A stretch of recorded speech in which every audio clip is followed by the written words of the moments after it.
untuk set hidang ada 5 jenis lauk, 2 nasi. Harga RM60 untuk satu set. Terung balado, daging salai masak loma, kuah pekat elok, santan cukup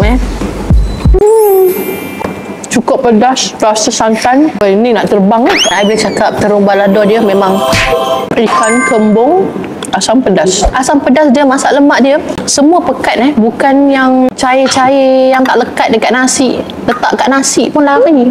Yang ni, you nampak? Dekat ikan pun dia duduk. Telur itik masak lemak. Oh Asaran dia, telur itik dia tak hanya orang ni, kita ada ayam goreng kunyit. Portion dia memang banyak. I rasa 3-4 orang boleh makan ni. Selain daripada set dulang, korang pun boleh add on semua lauk-lauk ni. Ini sebahagian je. Sambal petai udang harimau. Kita rasa udang dia. You isap dekat sini, nikmat dia. And kat situ juga you boleh tahu udang tu udang fresh ke tak. So yang ni fresh. Kita ada siakap besar muka, siakap goreng bawang. Garing Ikan keli salai masak lemak. I nak tunjuk macam mana pekat dia. Kita tengok ni.